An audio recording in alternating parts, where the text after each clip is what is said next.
Khulna art একাডেমির পরিচালিত চারুকলা ভর্তি কোচিং 2022 সালে আমরা 12তম ব্যাচ পরিচালনা করছি। এখানে প্রত্যেক দিনই আমরা শিক্ষণীয় বিষয় নিয়েই তাদেরকে শিক্ষা দেওয়ার চেষ্টা করি। জীবন মানেই যুদ্ধ, আর এই যুদ্ধে জীবনে যে সচেতন ব্যক্তি জয়ী হতে পারবে, যে সচেতন হবে তার জীবনে কখনো দুঃখ স্পর্শ করতে পারবে না, এমনটা চিন্তা করি প্রত্যেকটা মানুষের প্রত্যেক দিন অতিবাহিত করা উচিত।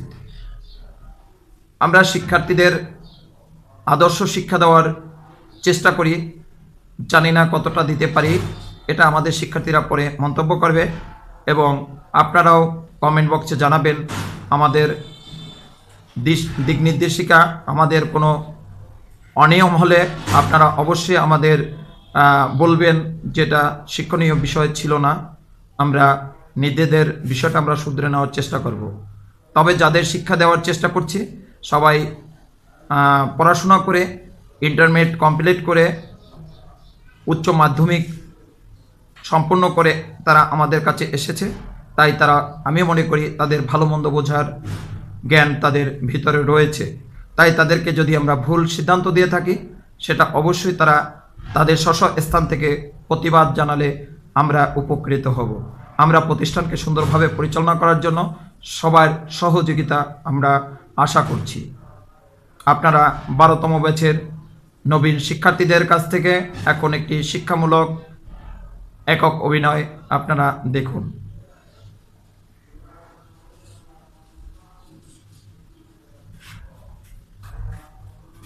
নমস্কার সম্মানিত প্রিয় যাত্রী ভাই ও বোনেরা, আপনাদের সামনে কয়েকটি কথা বলবো। আমার নাম সৌরভ মল্লিক, আমি বিশ্ববিদ্যালয় থেকে পাশ করে এসেছি। আমার পরিবারে আমার বড় ভাই আছে, ছোট বোন আছে, এখনো বিয়ে হয়নি। আমার বাবা বৃদ্ধ, পরিবার চালাতে পারি না। কি করে পড়াশোনা, চাকরি বাকরির জন্য যথেষ্ট মেধাবী স্টুডেন্ট ছিলাম। আমার ব্যাগের ভিতর এখনো আছে আমার সার্টিফিকেট, আমার প্রমাণগুলো। আপনারা এখানে উপস্থিত আছেন যে যাত্রী ভাই বোনেরা, এক একজন এক এক দূর দূরান্ত থেকে এসেছেন। আপনাদের সকলের যাত্রা শুভ হোক এমনই প্রত্যাশা। কষ্টের কথা কি বলবো, আমার বাবা সংসার চালাতে পারে না, আমাকে হাল ধরতে হচ্ছে সংসার। চাকরি বাকরি যেখানে যায় বিভিন্ন সমস্যার কারণে টাকা পয়সা, বর্তমান সিচুয়েশন যেটা চলছে আর কি, ঘুষ, আর্থিক অনটন খুব। তাই আপনাদের মাঝে আমি সামান্য একটি প্রোডাক্ট নিয়ে এসেছি। এমনকি চাকরি যে করতে যাব, চাকরি যে আবেদন করব, আবেদন ফিটা সরকার এমনটাই বাড়িয়ে দিয়েছে যে আবেদন করার সুযোগ নেই। চাকরি পরীক্ষা দিতে যাব, বাসে যাব, ট্রেনে যাব, তেমনও ভাড়াও নাই। চাকরির আবেদন যে ফি অনেকটা বেশি। চাকরির পরীক্ষা দিতে যাব, একবার যাওয়া, পরবর্তীতে আবার চাকরিতে টিকে যাওয়ার পর ভাইবা দিতে যাব, সেখানে আরেকবার। এই যাতায়াত যে খরচটা, আমার পরিবারের সামর্থ্য নেই যে আমাকে এই টাকাটাই দিবে। সুতরাং আমাকে এই পথেই নামতে হলো। আজ বিশ্ববিদ্যালয় থেকে পাশ করে আসার পরও আমি এই যে আপনাদের মাঝে হকারিগিরি করছি। বর্তমানে দেখেন কি হচ্ছে, শহর অঞ্চলে সন্তানরা আছে, গ্রাম অঞ্চলে থাকছে বাবা মা, বাবা মায়ের কোনো খোঁজ খবরই নেয় না। কিন্তু আমাকে বাবা মাকে দেখতে হয়, বা বৃদ্ধ মা বাবা আছে, ছোট ভাই বোনরা আছে, তাদেরকে দেখতে হয়। এই জন্য আজকের এই পথে নেমেছি। আপনাদের মাঝে আমি এই সিটি গোল্ডের চেন বিক্রি করতে এসেছি। যদি কোনো স্বেচ্ছাকৃত ভাবে নিতে চান, হ্যাঁ দাদা আপনি নিতে পারেন। আপনি বিবাহিত দাদা? না, আমি বিবাহিত না। আপনার বাড়িতে মা থাকতে পারে, বোন থাকতে পারে, সুতরাং ছোট বোনের জন্য আপনি উপহার নিতে পারেন, গিফট নিতে পারেন আপনার কাছ থেকে। দাম বেশি না, মাত্র দাদা 20 টাকা। ঠিক আছে। আর কোনো বোন নেবে? এটা হয়তো বা 1 বছর যাবে না, 6 মাস যাবে না দাদা। হ্যাঁ দেখতে পারেন। হ্যাঁ দিদি আপনি একটা নেন, আপনাকে খুব ভালো মানাবে দিদি। দাম বেশি না। আপনাদের সকল যাত্রী সকল বিন্দুদের আমি কি বলছি, বাসের ভিতর, ট্রেনের ভিতর যদি কোনো অপরিচিত ব্যক্তি আপনাদের কোনো খাবার দেয়, বা অপরিচিত ব্যক্তি কোনো কিছু ভাবে আপনাদেরকে লোভ দেখায় যে আপনাকে এটা দিচ্ছে, আপনি এটা দেন, কখনো এটা করবেন না। অপরিচিত ব্যক্তির সাথে যত সম্ভব এড়িয়ে চলার চেষ্টা করবেন। আপনারা হয়তো ভাবতে পারেন যে এই হকার আমাকে ট্রাস্ট করতে পারেন, বিশ্বাস করতে পারেন। হ্যাঁ আপনি নেবেন ভাই? হ্যাঁ দাদা দাদা। পছন্দ হয়েছে দাদা, আর চেঞ্জ করার সময় আছে। ভাই হ্যাঁ দাদা বলুন। এটাকে রং কতদিন থাকতে পারে? দাদা এটা 1 বছর থাকবে না 6 মাসের রং থাকবে না এরকম আমি কিন্তু বলিনি। যদি আপনি বারবার জল ব্যবহার করেন তাহলে কিন্তু রং দ্রুতই উঠে যাবে। সুতরাং আপনাকে যখন স্নান করতে যাবেন তখন অবশ্যই এটা খুলে রাখবেন, তাহলে আপনি বেশি দিন ব্যবহার করতে পারবেন দাদা। হ্যাঁ দাদা আমি এটা নিচ্ছি। আচ্ছা ঠিক আছে, আপনার যেটা পছন্দ হয় দাদা আপনি দুইটা নিলে ভালো হবে দাদা। আপনি ভেবেচিন্তে দেখুন, আমার এই 20 টাকায় কিন্তু আপনার বেশি কিছু যায় আসবে না। আমি একটা পাঞ্জাবি ঠিক আছে ডিজাইন দেখতে পারি? আমার হ্যাঁ আপনি দেখতে পারেন আপু। এটা ভালো লাগছে। আমি এটাই নেব। আর কোনো বোন নেবে? হ্যাঁ একটু দেখি, আপনার কাছে তো এই একটাই মডেল দেখতেছি, একটু অন্যরকম মডেল হলে ভালো হতো। আমার হ্যাঁ। পছন্দ নেই। আপনারা যে সকল যাত্রী কিন্তু আমার পরিচয় জানতে চান, এই দেখুন আমার পরিচয়পত্র, আমার স্টুডেন্ট কার্ড, আমি যে প্রতিষ্ঠানে আমি যে কলেজ থেকে এসেছি দেখুন এই যে। ঠিক আছে, ঠিক আছে। হ্যাঁ আপনার পছন্দ মতো নিন বলুন। এটার প্রাইস কত বললেন আপনি? 20 টাকা। আচ্ছা, এটার দামটা কি একটু বেশি বলতেছেন না? এটা আমার নিজের প্রোডাক্ট তৈরি করা না, এবার বাইরে থেকে কিনে আনা হয়। আমি এর থেকে কম মূল্যে আমি ছাড়তে পারবো না বলুন। আচ্ছা, পছন্দ হয়েছে তো নিতেই হবে না। আচ্ছা ঠিক আছে, ধন্যবাদ আপনাকে। আপনার যাত্রা শুভ হোক। আর কোন যাত্রী ভাই বোনরা নেবে? দাদা আমার কাছে তো বেশি সামর্থ্য নেই, সেজন্য আমি একটাই রাখতেছি। আর বাড়ি তো অনেক দূরে, সেজন্য যেতে অনেক টাকা খরচ, সেজন্য আমি একটা রাখতেছি। আর তোমার আরে সৌরভ নেই? এই কি খবর তোর? হ্যাঁ কেমন আছিস তোরা? তোরা বন্ধু, তোর এই অবস্থা। হ্যাঁ তোরা কি দেখি করছিস এখন? এই এই যে যে আমি তো আছি এখন এগুলো বর্তমানে। কি করতেছিস? এইগুলো এত গহনাগাটি হাতে কার জন্য নাকি? না রে কারোর জন্য না, এখন এটাই আমার পেশা হয়ে গিয়েছে। কি? হ্যাঁ তুই কি আর কি করতেছিস নাকি? না পার। বন্ধু, না রে, বিশ্ববিদ্যালয় থেকে পার করে আসার পর সংসারের হাল ধরার জন্য আমি চাকরি বাকরির পিছনে প্রচুর দৌড়াইছি, কিন্তু হয় না রে, টাকা পয়সার পিছনে হার মেনে যেতে তাই হয়। বলে তুই সুতরাং এইগুলো বর্তমানে করতেছিস? তুই এই আমাদের পেশাটাকে কাছে বেছে ফার্স্ট নিয়েছি। বয় ছিলি, তুই এখন এইগুলো করবি তাই বলে? ইস, আমরা তো এখন দেখ আমার কিছু মনে হয় না রে, বুঝলি? বন্ধু। আমার কাছে এটাই ভালো লাগে। বন্ধু তা ইনকাম কেমন হচ্ছে বন্ধু? যা হয় সংসার চলে যায়, খাই দাই ডাল ভাত, তুই বাবা মায়ের চাকরি মুখে। বাকরির জন্য কিছু করতেছিস না? চাকরি বাকরি করিনি কে বলছে? চাকরি বাকরি তো অনেক চেষ্টা করছি রে, টাকা পয়সা লাগবে। তুই এভাবে এমন পথ বেছে নিলি কেন? দেখ এই পথে সৎ পথে উপার্জন করা আমার কাছে যাই হোক, তোরা কি করছিস? আর বলিস না, বর্তমানে চাকরির বাজার যা দাম হইছে, এই যে টিউশনি করি আর বাপের টাকায় ঘুরাই। আমি তো সেই ঘুরতেছি ফিরতেছি। আরে মনে আছে আমরা যে পার্কে বসে আড্ডা মারতাম? এখন ওইভাবেই চলছে আমার। নে রে, তোর তো কোনো খোঁজ খবর পাই না রে। আমার অবস্থা এমন না রে, বুঝছিস তো পরিবারের অবস্থা খারাপ, আর পরিবারের পিছনে তাকাতে গিয়ে আমাকে সংসারে এমনই ঢাল ধরতে হলো। আজ যদি আমি তোদের মতো এইভাবে আমার পিছনে তো আমার ব্যাকগ্রাউন্ডে আমার বাবা এভাবে সাপোর্ট দিতে পারবে না, আমার পরিবার তো সাপোর্ট দিতে পারবে না, সুতরাং আমাকেই তো সাপোর্ট দিতে হবে পরিবারের সকল সদস্যদের। তাই আর কি এই পথে বেছে নিলাম। তুই যে বলছিস ঠিকই বলতেছিস রে, আমরাও তো চাকরির জন্য কত কিছু করতেছি, কিন্তু চাকরি কই পাচ্ছি বল? বর্তমানে যা পরিবেশ হইছে, শুধু টাকা, যেখানে যায় টাকা। আমাদের হয়তো আছে, আমরা পারতেছি, কিন্তু তোর তো তাই বলে। আচ্ছা দেখা যাক, আমরাও তো চাকরির জন্য চেষ্টা করতেছি, আর বর্তমানে চাকরির বয়স সীমাও যা করিছে, একটা চাকরি দেখতে দেখতে এই বয়সটা পার হয়ে যায়, আর সরকারি চাকরির বয়স থাকে না। আমাদেরও হয়তো এরকম ব্যবসা বাণিজ্য কিছু করতে হবে। আচ্ছা থাক তোলা তাহলে, বুঝলি আমি যাইতে হবে, তাহলে আমার অন্য বাস ধরতে হবে। আচ্ছা তাহলে ভালো থাক। এগুলো আজকে বলতে বিক্রি করতে হবে। দেখ তোমার সৌরভ এত ভালো স্টুডেন্ট, সে আমাদের থেকে অন্য টাইপের চলে গেছে না। আমরা কি করছি? আমাদের নিজেদের জন্য কিছুই করতেছি তবে না। তুই একটা ভাব, বর্তমানে সমাজ আমরা লেখাপড়ার পিছনেই ঘুরতেছি, টাকার কোথায় তাই দেখতেছি।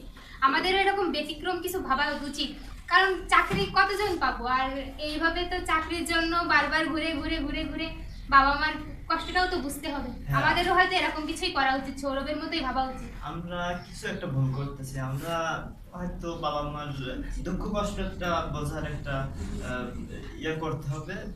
অন্য দৃষ্টিতে দেখতে গেলে সৌরভ যেটা করতেছে ওইটা ভালোই হ্যাঁ। করতেছে, আমাদেরও এরকম কিছু করা উচিত। এইভাবে আর চাকরির পিছনে দৌড়াবো না, এবার যা হবে আমরা নিজেরাই তৈরি করবো। হ্যাঁ, এভাবে আমাদের জীবনটাকে গড়ে তুলতে হবে। সৌরভ যা করছে ভালোই এই করছে। ভালো কথা। শোন, সৌরভ মনে হয় মনে মনে একটু দুঃখে আছে। হ্যাঁ, ওর সাথে আমাদের একটু যোগাযোগ রাখাও দরকার, বুঝলি? আচ্ছা, তাহলে সৌরভের সাথে আমাদের যোগাযোগ রাখতে ওই যে সুগন্ধ নাম্বারটা না হলো না। যাক, ও তো এখানেই বাসে বাসে আসছে, তাহলে হয়তো আর একদিন আমরা একটু খোঁজ করে নেবো। একদিন খোঁজ করে। ছেলেটা কত ভালো ছিল রে। অনেক সুন্দর, অনেক সুন্দর। সবাই এটা করো, তালে যাও। আমরা এবারে জানতে চাইবো যে তিনজন সামনে চলে আসো, তিনজন এখানেই থাকো, তিনজন সামনে চলে আসো। আমরা এখন জানতে চাইবো যে তারা এটা কেন করেছে, এটার মূল উদ্দেশ্য কি, বা কি ধরনের সমাজের মানুষদের কি ধরনের একটি মেসেজ দেওয়ার জন্য চেষ্টা করছে, আমরা এখন জানার চেষ্টা করব আমরা নবীন শিক্ষার্থীদের কাছে।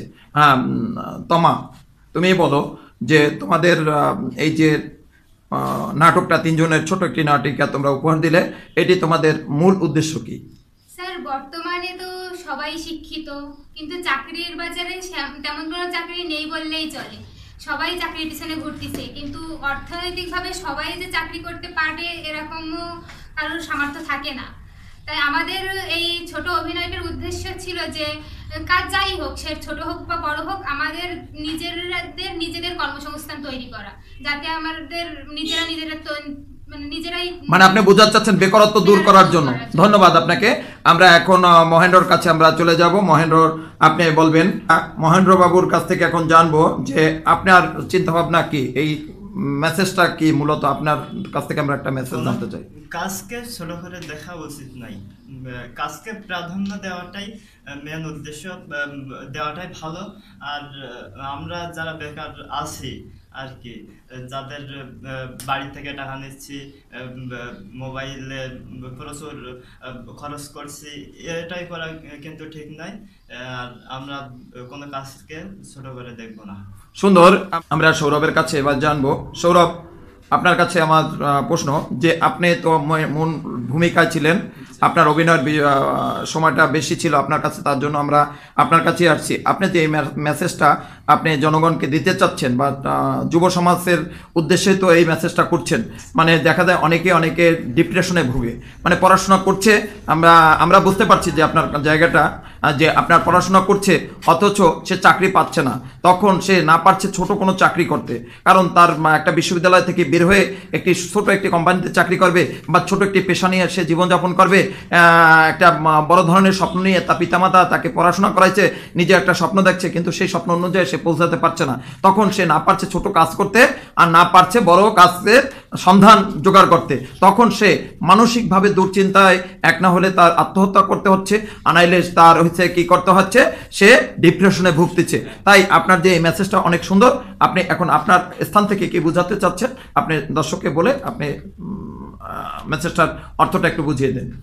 দেখেন, আমাদের সমাজে যে আমাদের দেশের ব্যবস্থা পরিচালনা, অনার্স শেষ করতে গেলে, মাস্টার শেষ করতে গেলে আমাদের বয়স 25, 26, 27 বছর লেগে যায়। বাকি থাকে আমাদের চাকরির বয়স মাত্র 4 বছর প্রায়। কিন্তু 4 বছরে কয়জনই বা ভাগ হয় চাকরি? অনেকেরই হয় না। কিন্তু যাদের হয় না, তেমনই অবস্থায় যে বেকারত্ব। কিন্তু আমি যে আজকের নাটকে যা আপনারা দেখতে পেলেন যে স্বর্ণের চেন, সিটি গোল্ডের চেন, শুধু এই স্বর্ণের চেন, সিটি গোল্ডের চেন এরকমই বোঝানো হয়নি। এখানে বোঝানো হচ্ছে যে কোনো কর্মসংস্থান, যে কোনো কর্মকাণ্ড নিজের সতত উপার্জন করা। সুতরাং মা বাবার মুখে হাসি ফোটানোর জন্য, মা বাবার পাশে দাঁড়ানোর জন্য কিন্তু এই ধরনের কর্মকাণ্ড আপনাদের অবশ্যই করতে হবে। তো সর্বোপরি আরেকটি কথা বলতে চাই যে বাংলাদেশে বেকারত্ব কিভাবে দূর করা যায় সে বিষয়ে আজকের এই নাটকটি করা হলো। সকলকে ধন্যবাদ। নাটকটি যদি আপনাদের সকলকে ভালো লেগে থাকে তাহলে অবশ্যই আমাদের চ্যানেলটি সাবস্ক্রাইব করবেন। আর এখন নিত্য নতুন নাটক যদি আপনারা পেতে চান অবশ্যই কমেন্ট বক্সে লিখে লাগাবেন। আমরা আপনাদের নতুন নতুন কিছু দেওয়ার জন্য সর্বদাই চেষ্টা করব। আপনারা তিনজনে একটা টাটা দেন। সুন্দর, ধন্যবাদ। আপনাদের তিনজনের শুভকামনা করছি। আর আমরা এখানে যারা উপস্থিত ছিল, যারা যাত্রী হিসেবে যারা চেন ক্রয় করছে, তাদের কাছে শুনবো, তাদের বন্ধু সহপাঠী, তাদের মুখে শুনবো যে আপনার কেমন লেগেছে। ভালো লেগেছে। আমাদের যেহেতু বাংলাদেশে বেকারত্ব সমস্যাটা বেড়েই চলছে দিন দিন, সেইটা নাটকের মাধ্যমে ফুটাই তুলেছে, এইটাই ভালো লেগেছে। ধন্যবাদ। আমরা সন্না আপনার কাছে শুনবো, আপনার বন্ধু যে আজকে তিনজন বন্ধুরা আপনার যে একটা অভিনয় করে একটি সুন্দরভাবে একটি নাটিকা ফুটিয়ে তোলার চেষ্টা করছে, যে একটি শিক্ষণীয় মেসেজ, এটা নাটক না হোক, একটা মেসেজ তো হবে, তাই না, যে মানুষের কাছে পৌঁছে দেওয়ার জন্য একটা মেসেজ, এই মেসেজটা আপনার কাছে কেমন লেগেছে? অনেক ভালো লেগেছে। আর এটা তো আগে প্র্যাকটিসও করা হয়নি বা বিষয়টা সম্পর্কে ওদের বলাও হয়নি, কিন্তু ওরা উপস্থিত হতে যেটা করেছে অনেক ভালো করেছে প্রত্যেকেই।